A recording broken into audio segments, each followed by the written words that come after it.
দেখো, প্রথম প্রশ্ন, ভারতের সংবিধানের রচয়িতা কে ছিলেন?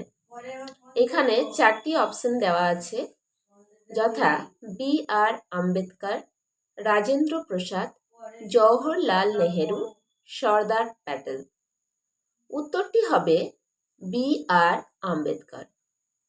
কারণ আমরা জানি বি.আর. আম্বেদকর হলেন সংবিধানের রচয়িতা।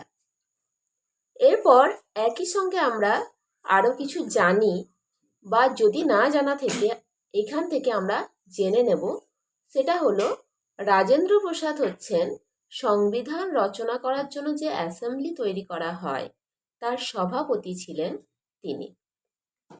জওহরলাল নেহেরু ছিলেন আমাদের স্বাধীন দেশের প্রথম প্রধানমন্ত্রী এবং সর্দার বল্লভভাই প্যাটেল ইনি ছিলেন প্রথম ডেপুটি প্রাইম মিনিস্টার আর গৃহমন্ত্রী। 1947 থেকে 1950 এই সময়কালের মধ্যে তিনি তার দায়িত্ব পালন করেছিলেন। তাহলে আরেকবার বলে নিই, এখানে প্রশ্নটি ছিল ভারতের সংবিধানের রচয়িতা কে ছিলেন। অপশনে ছিল B.R. আম্বেদকর, রাজেন্দ্র প্রসাদ, জওহরলাল নেহেরু, সর্দার প্যাটেল। উত্তরটি হবে B.R. আম্বেদকর। B.R. আম্বেদকর হলেন সংবিধানের রচয়িতা আর রাজেন্দ্র প্রসাদ হলেন সংবিধান রচনা করার জন্য যে অ্যাসেম্বলি তৈরি হয় তার সভাপতি, এবং জওহরলাল নেহেরু হলেন প্রথম প্রধানমন্ত্রী আমাদের স্বাধীন দেশে, ও সর্দার প্যাটেল ইনি ছিলেন প্রথম ডেপুটি প্রাইম মিনিস্টার এবং গৃহমন্ত্রী, যিনি তার কর্ম সম্পাদন করেছিলেন 1947 থেকে 1950 এই সাল পর্যন্ত।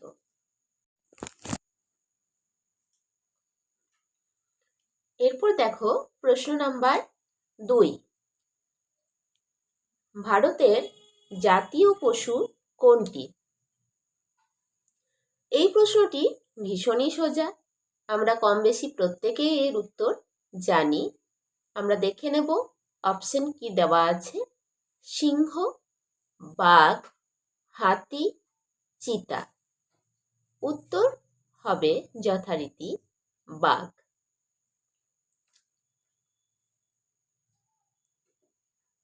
সুন্দরবনে রয়্যাল বেঙ্গল টাইগার, এটি হলো আমাদের জাতীয় পশু।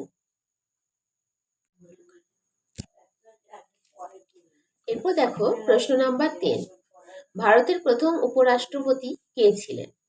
এখানে দেখো 4টে অপশন দেওয়া আছে, সর্বপল্লী রাধাকৃষ্ণন, জাকির হুসেন, রাজেন্দ্র প্রসাদ, ভিভি গিরি। এখানে উত্তরটা হবে সর্বপল্লী রাধাকৃষ্ণন। কারণ এখানে আর তার সাথেও আমরা জেনে নেব যে প্রথম যিনি রাষ্ট্রপতি ছিলেন তিনি হলেন রাজেন্দ্র প্রসাদ। তারপরে যিনি হয়েছিলেন অর্থাৎ দ্বিতীয় রাষ্ট্রপতি তিনি হলেন সর্বপল্লী রাধাকৃষ্ণন। তারপরে আসেন জাকির হুসেন এবং ভিভি গিরি এর পরে রাষ্ট্রপতি পদে আসীন হয়েছিলেন।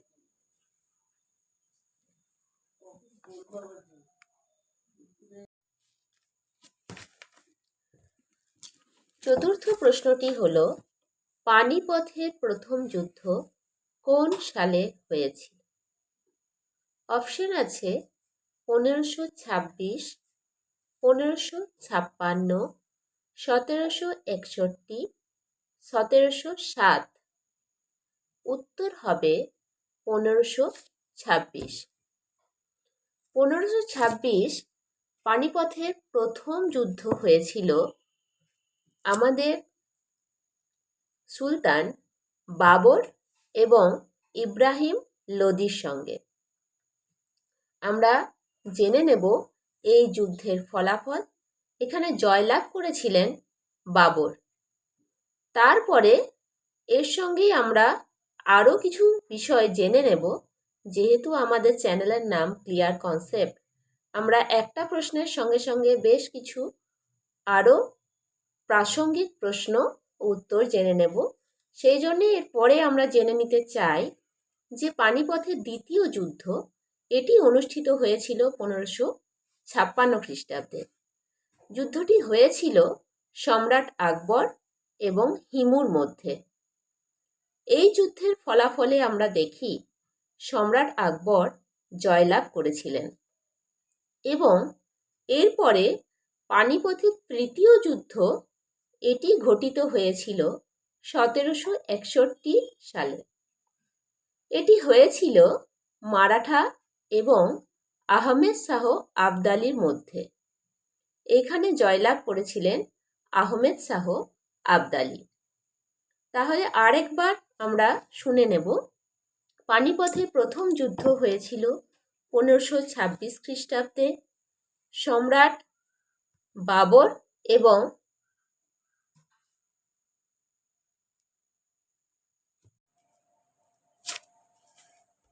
পরের প্রশ্ন দেখো, ভারতের প্রথম মহিলা রাষ্ট্রপতি কে ছিলেন? এখানে অপশন দেওয়া আছে ইন্দিরা গান্ধী, প্রতিভা পাটেল, সরোজিনী নাইডু, সোনিয়া গান্ধী। উত্তরটি হবে প্রতিভা পাটেল। কারণ এর সঙ্গে আমরা জেনে নেব ইন্দিরা গান্ধী হলেন আমাদের ভারতের প্রথম মহিলা প্রধানমন্ত্রী, সরোজিনী নাইডু আমাদের ভারতের নাইটিঙ্গেল, আর সোনিয়া গান্ধী হলেন জাতীয় কংগ্রেসের সভানেত্রী। প্রতিভা পাটেলের পুরো নাম ছিল প্রতিভা দেবী সিং পাটেল। ইনি প্রথম মহিলা রাষ্ট্রপতি হিসেবে তার পদ অলঙ্কৃত করেছিলেন।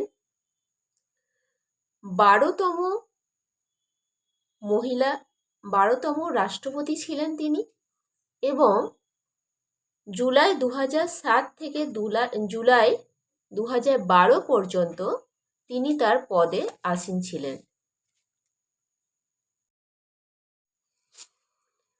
পরের প্রশ্ন দেখো, পশ্চিমবঙ্গের রাজ্য পাখি কোনটি? অপশন আছে ময়ূর, মাছরাঙা, দোয়েল, কোকিল। উত্তরটি হবে মাছরাঙা। কারণ আমাদের ভারতের জাতীয় পাখি হলো ময়ূর এবং রাজ্য পাখি আমরা জেনে নিলাম মাছরাঙাকে। পরের প্রশ্ন দেখো, ভারতের মিসাইল ম্যান নামে কে পরিচিত ছিলেন? এখানে অপশন আছে হোমি ভাবা, এপিজে আব্দুল কালাম, বিক্রম সারাভাই, সত্যেন্দ্রনাথ বসু। উত্তর হবে এপিজে আব্দুল কালাম। এর সঙ্গে আমরা জেনে নেব হোমি ভাবা ছিলেন the father of Indian nuclear programme. APJ Abdul Kalam ইনি তার নামই পেয়েছিলেন মিসাইল ম্যান অফ ইন্ডিয়া। কারণ তিনি আমাদের এই মিসাইলের ওপর, ভারতীয় মিসাইলের ওপর, বিশেষ করে অগ্নি আর পৃথ্বী, এই দুটি ব্যালিস্টিক মিসাইলের ওপর কাজ করেছিলেন। তার জন্য তাকে আয়রন ম্যান আখ্যাটা দেওয়া হয়। মিসাইল ম্যান আখ্যাটা দেওয়া হয়। বিক্রম সারাভাই ইনি ছিলেন ভারতের একজন প্রথিতযশা বিজ্ঞানী। তিনি ভারতের মহাকাশ গবেষণা সংস্থা ইসরোর প্রাণপুরুষ। তাকে ভারতের অন্তরিক্ষ গবেষণার জনক বলা হয়। এবং সত্যেন্দ্রনাথ বসু ইনি ছিলেন একজন প্রথিতযশা ভারতীয় পদার্থবিজ্ঞানী, যিনি আইনস্টাইনের সঙ্গে একত্রিতভাবে বোসন কণার আবিষ্কার করেন। এনার যে ক্ষেত্রটি ছিল সেটি হলো গাণিতিক পদার্থবিদ্যা। তাহলে আরেকবার শুনে নেব, ভারতের মিসাইল ম্যান নামে পরিচিত কে ছিলেন?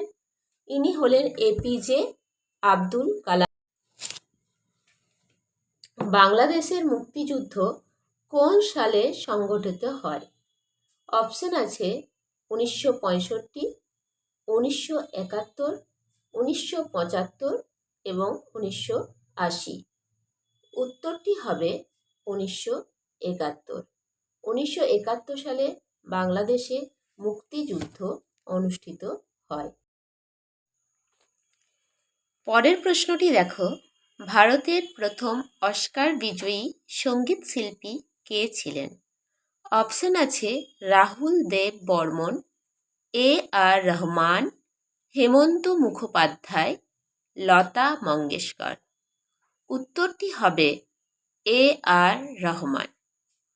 এ আর রহমান 81তম একাডেমি অ্যাওয়ার্ড, যেটি 2009 সালে সংঘটিত হয়েছিল, সেখানে স্লামডগ মিলিয়নেয়ার এই সিনেমাটির ওপর জয় হো যে গানটি, আমরা সবাই শুনেছি গানটি, এই জয় হো গানটির জন্য তাকে এই পুরস্কার দেওয়া হয়।